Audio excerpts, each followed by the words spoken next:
chapitre 11, verset 8.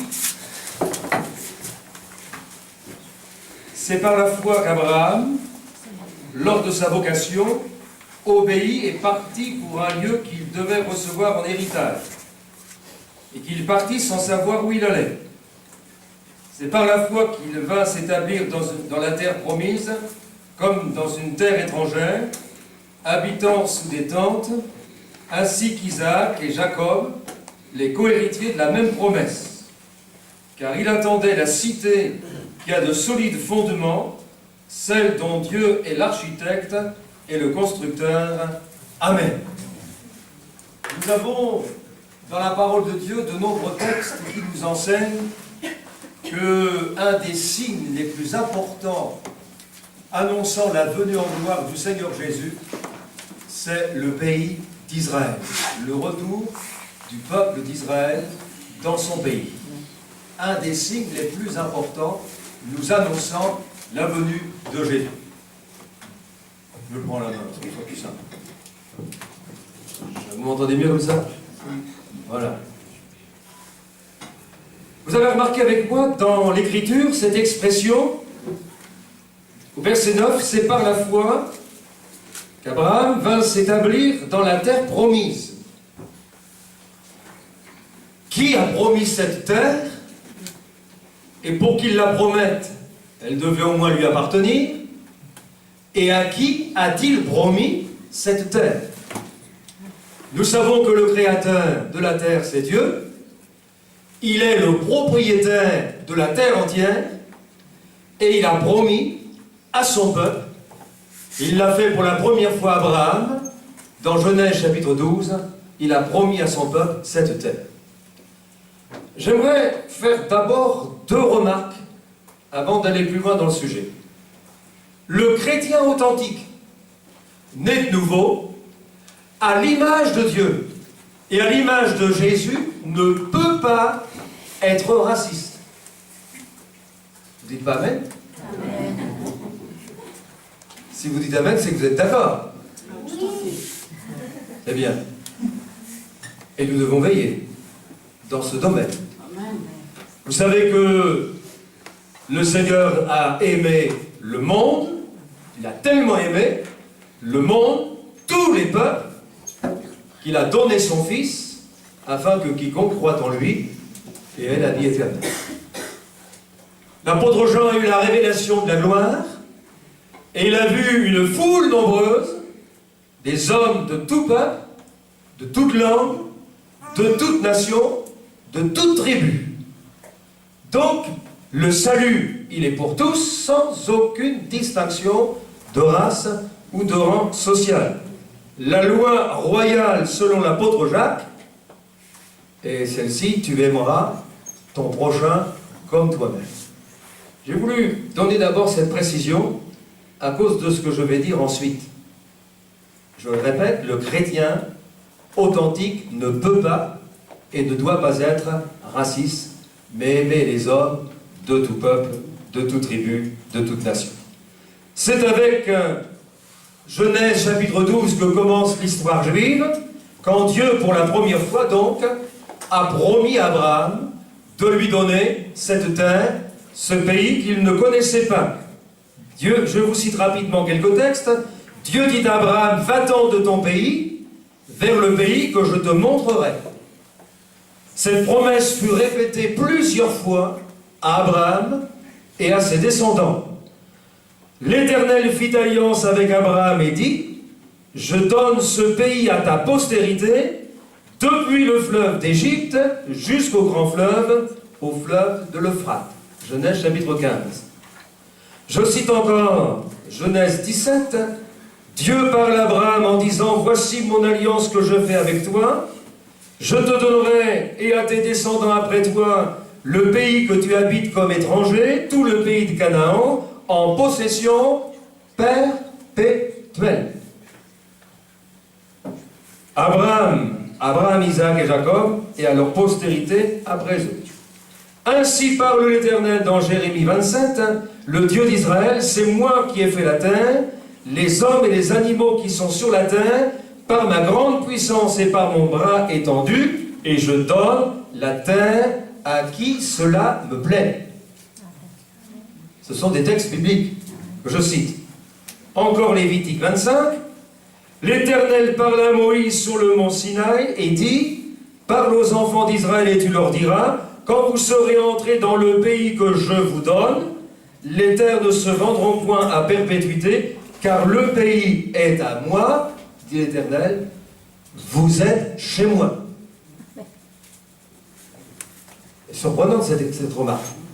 Dieu dit à son peuple d'Israël, le pays est à moi, je vous le donne, retenez bien, vous êtes chez moi. Tout au long de la Bible, la promesse de Dieu est renouvelée plusieurs fois à son peuple. Et on remarque que l'expression pays de Canaan, ou Canaan, car c'était le nom de ce pays, cette expression revient 90 fois dans la Bible, dont 2 fois dans le Nouveau Testament, dans Actes 7, 11 et 13, 19, où Paul rappelle ceci, ayant détruit 7 nations au pays de Canaan, Dieu en accorda au peuple d'Israël le territoire comme propriété. Ce sont, je répète, des textes bibliques. Et vous croyez, je pense comme moi, que la parole de Dieu, c'est la Bible. Et que la Bible, c'est la parole de Dieu. Il y a aussi une expression qu'on retrouve dans les 2 Chroniques, dans Jérémie et dans Ézéchiel 36. En parlant du pays d'Israël, Dieu dit « mon pays ». Mon pays. Dieu en est le propriétaire, et à cause de l'alliance qu'il a fait avec son peuple, Israël en a l'usufruit. Mais c'est, dit Dieu, mon pays.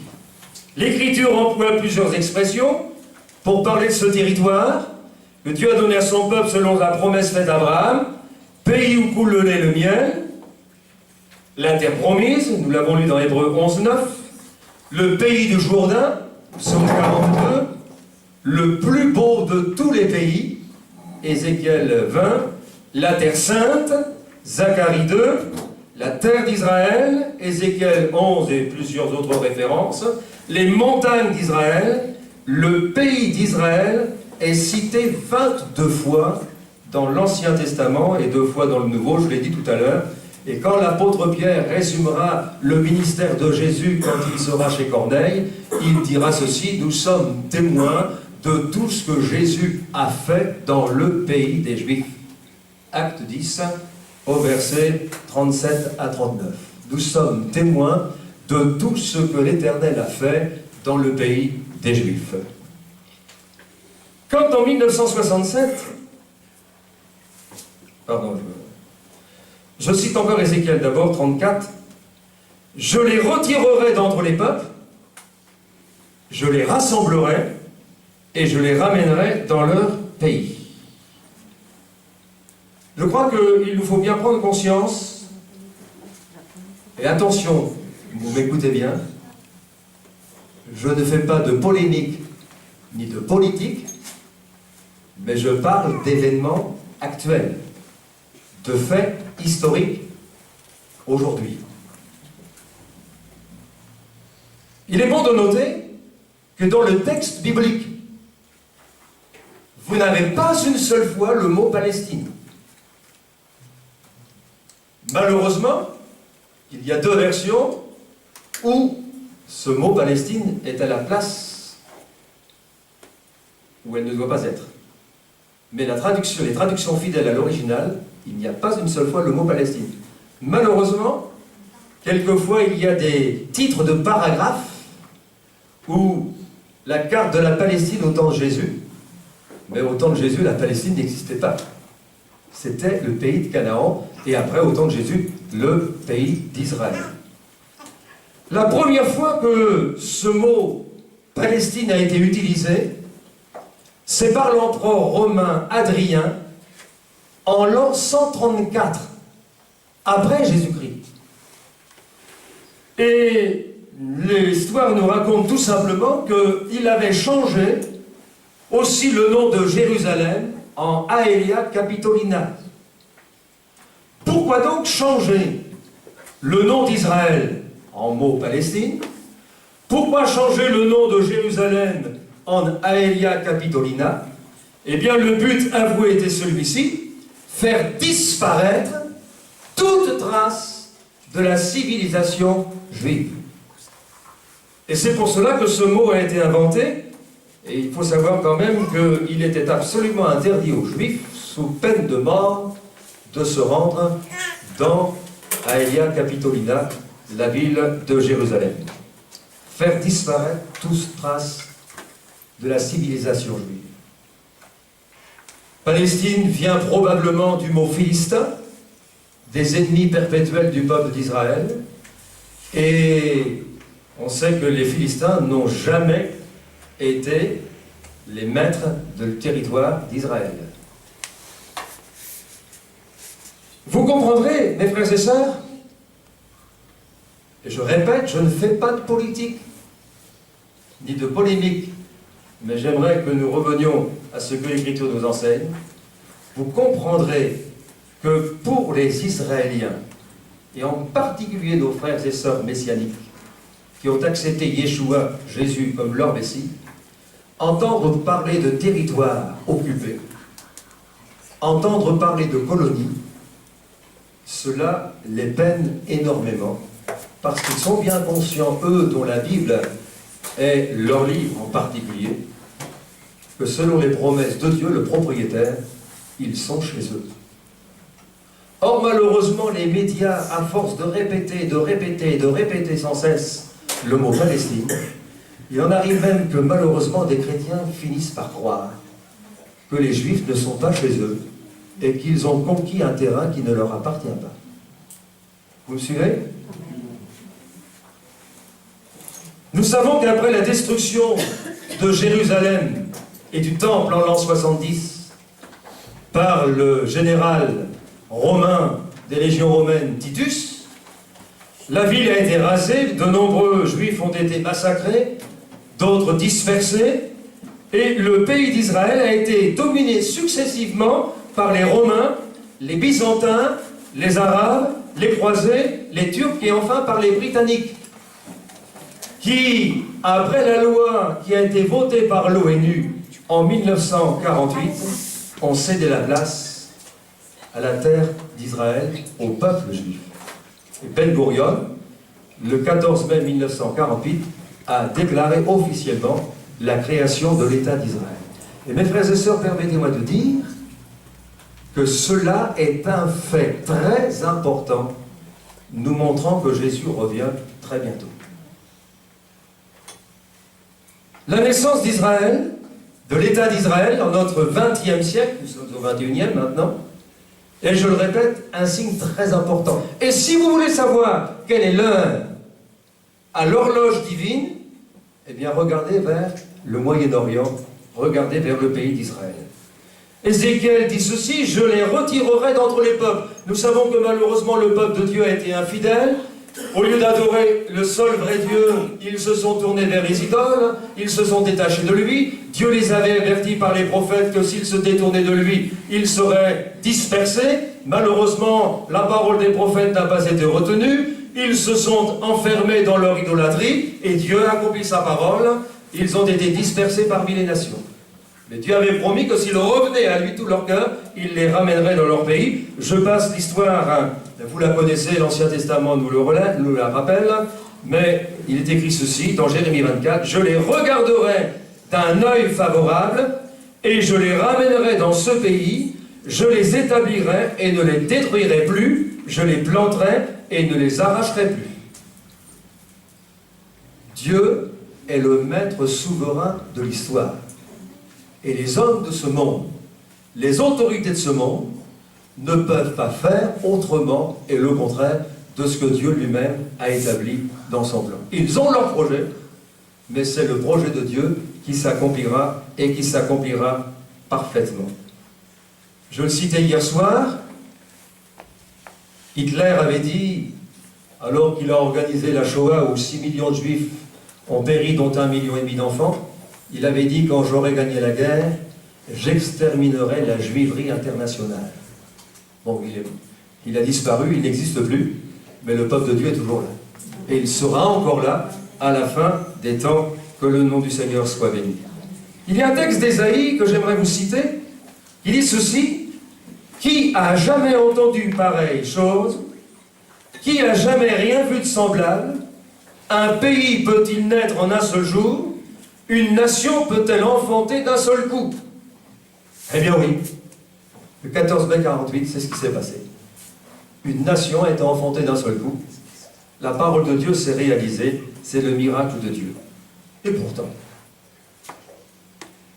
il n'y avait que 3 années que la guerre venait de se terminer.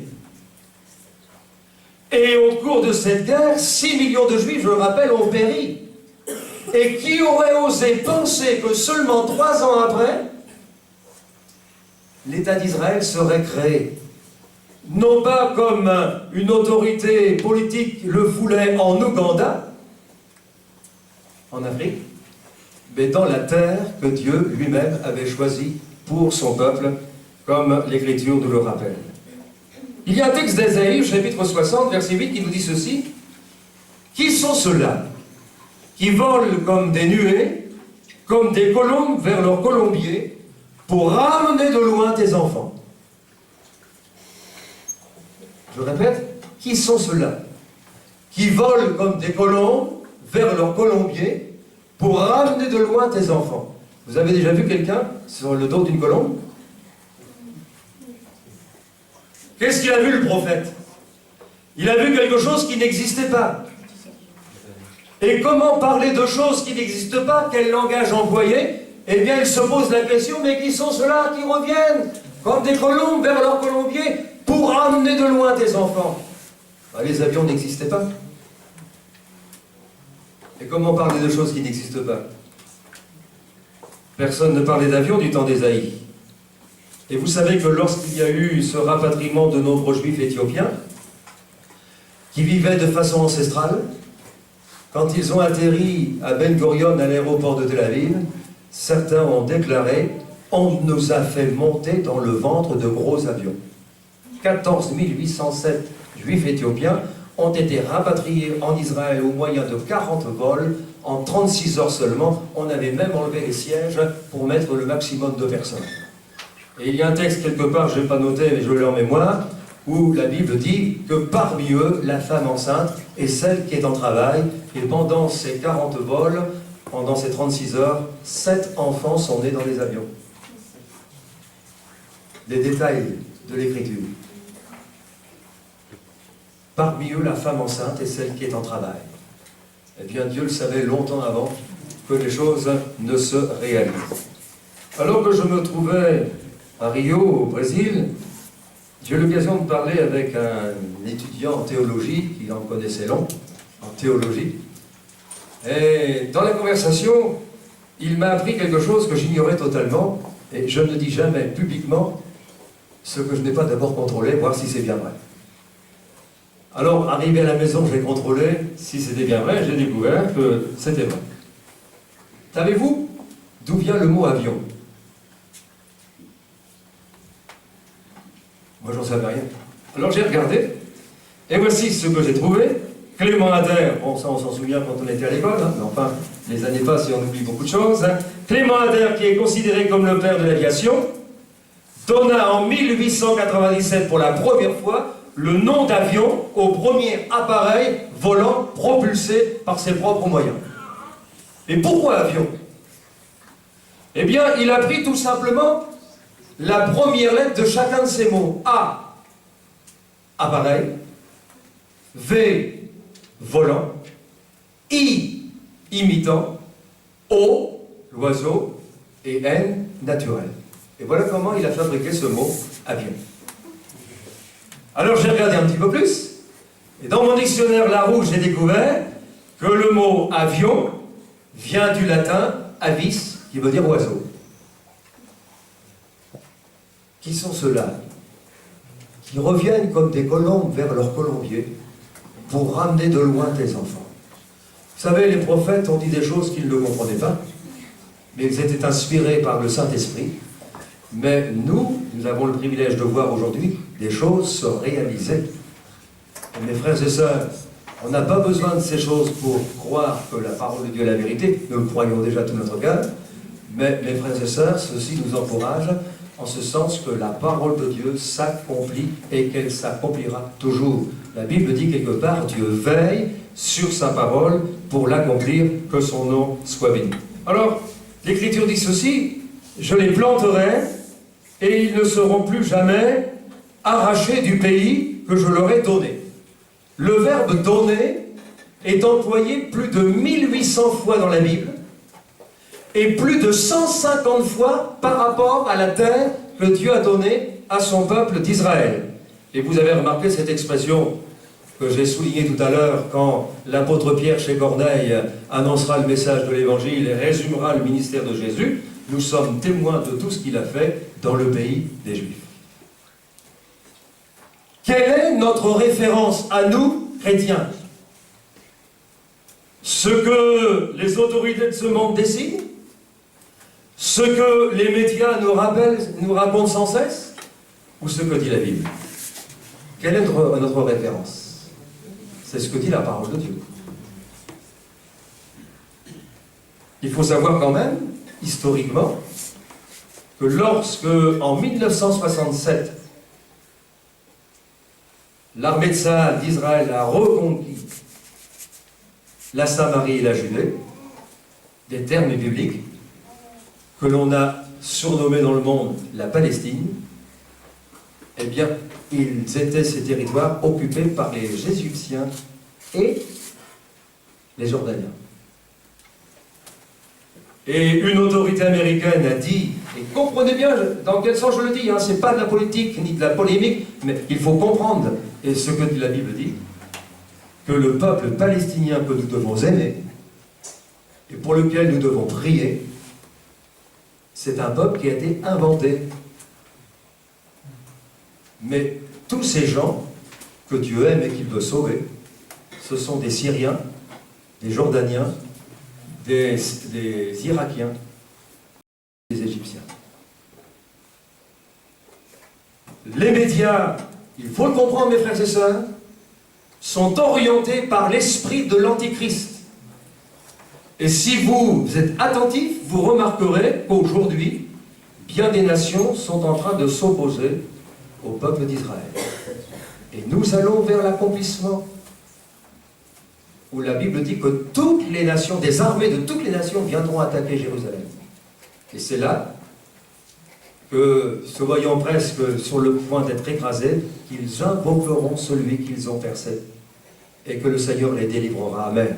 Et qu'il établira son règne de justice et de paix pendant 1000 ans sur la terre. Nous comprenons le drame que vivent ces gens que l'on appelle Palestiniens.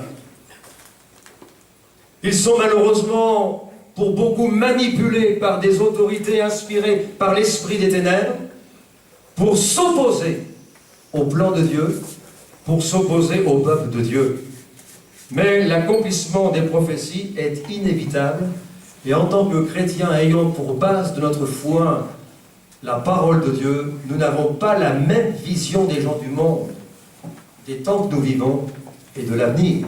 Mais notre vision doit être marquée par ce que nous enseigne l'Écriture sainte. Nous devons avoir, pour reprendre l'expression biblique, comme les fils d'Issachar, l'intelligence des temps et des moments.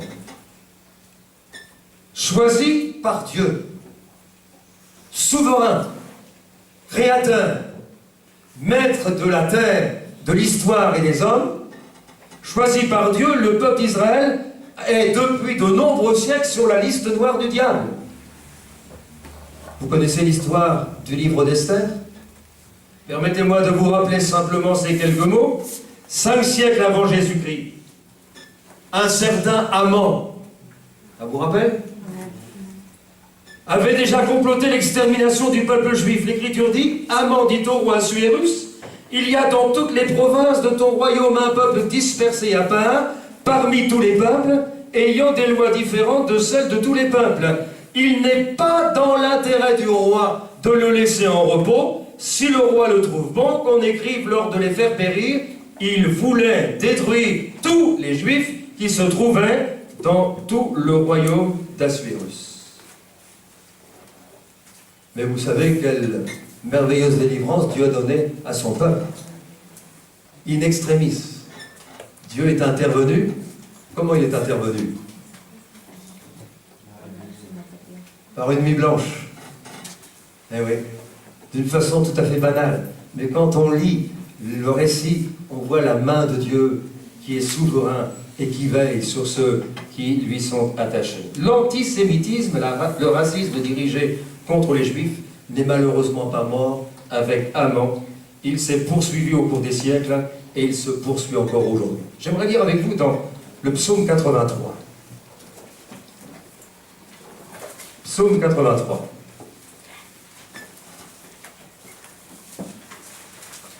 Au verset 2,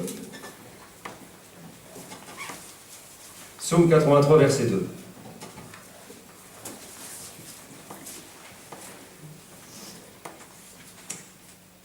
Ô Dieu, ne reste pas dans le silence, ne te tais pas, et ne te repose pas, ô Dieu, car voici tes ennemis s'agitent.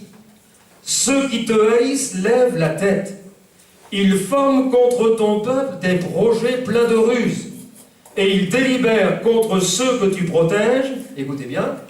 Venez, disent-ils, exterminons-les du milieu des nations, et qu'on ne se souvienne plus du nom d'Israël.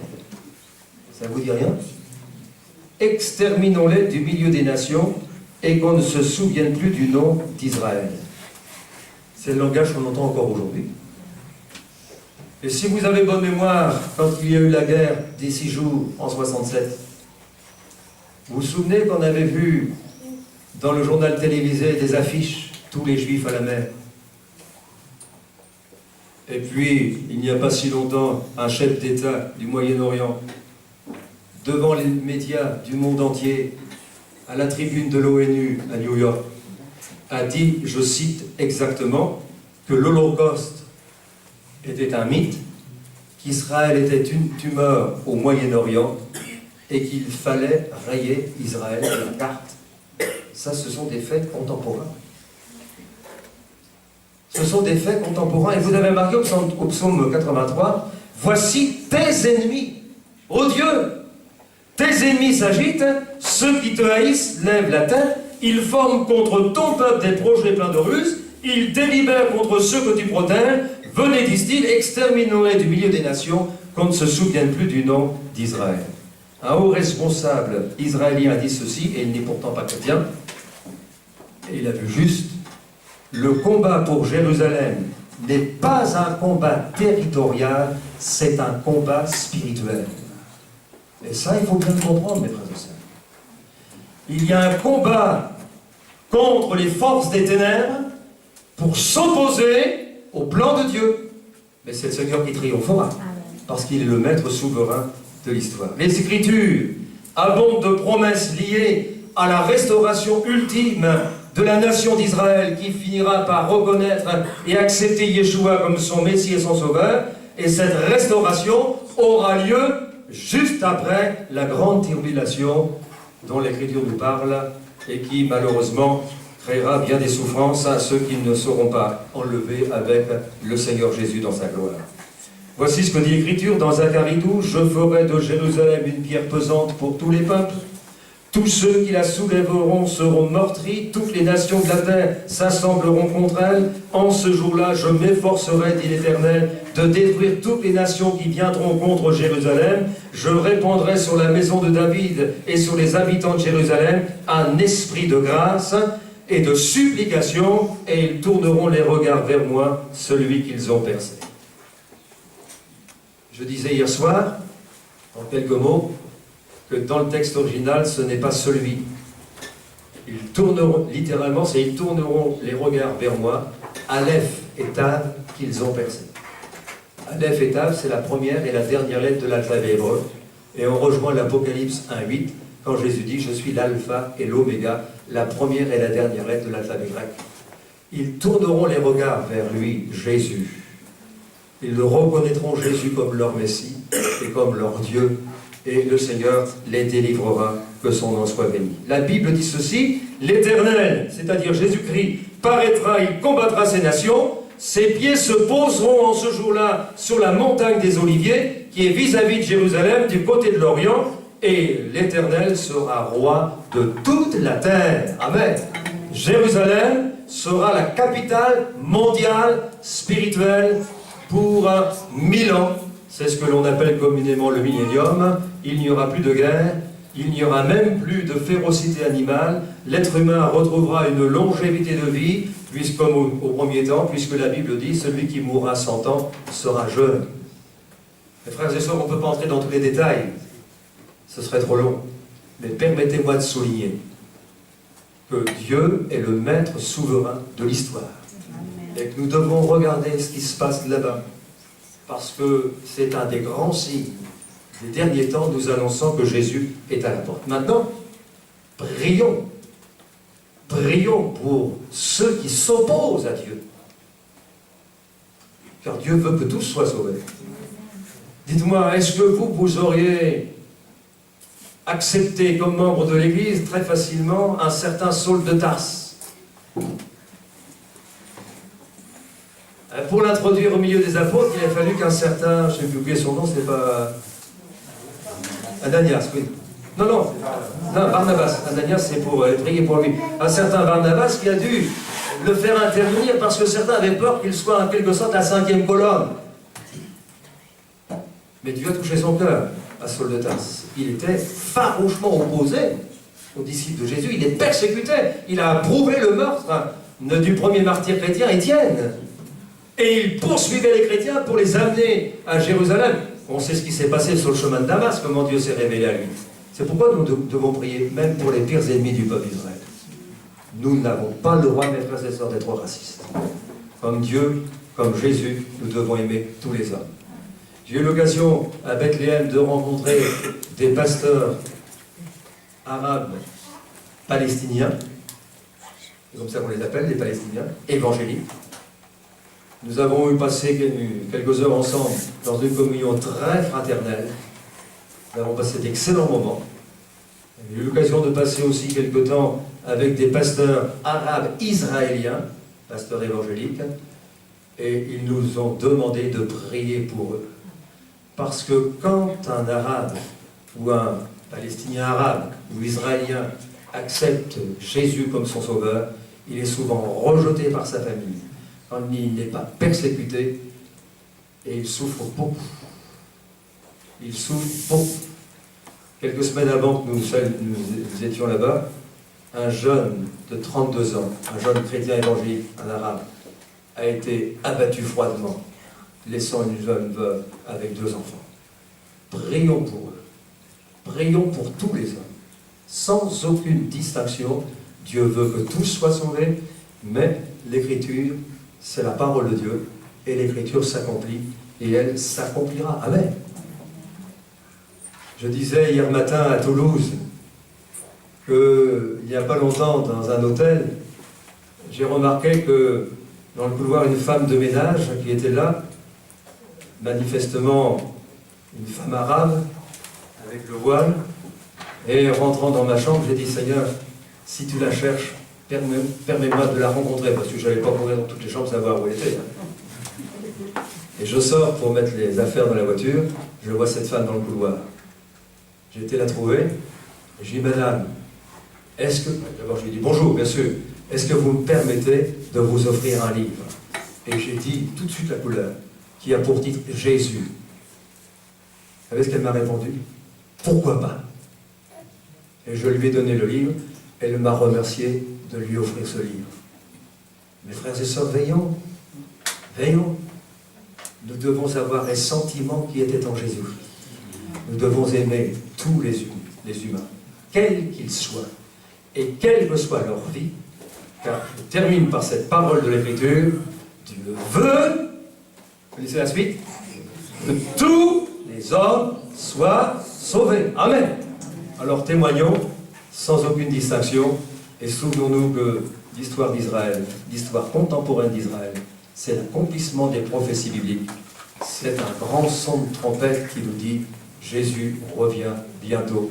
Et permettez-moi d'ajouter, j'en suis profondément convaincu, Jésus revient très bientôt. Est-ce que nous sommes prêts? Et je redis ce que j'ai dit hier soir pour terminer. Dans le prophète Amos, il est écrit « Prépare-toi à la rencontre de ton Dieu ». Mais ça, c'est pas pour les chrétiens. C'était pour Israël qui n'était pas prêt. C'est aussi pour les inconvertis qui ne sont pas prêts. Mais aux chrétiens, qu'est-ce que Jésus dit? Tenez-vous prêts. Tenez-vous prêts. De toute façon, et je le dis souvent, ou bien Jésus revient, ou bien nous passons par la mort et nous allons vers lui. Donc nous avons intérêt à tout moment d'être prêts et de marcher, parce qu'attention, hein, c'est l'éternité. Et une fois qu'on ferme les yeux à la terre, notre éternité, elle est fixée.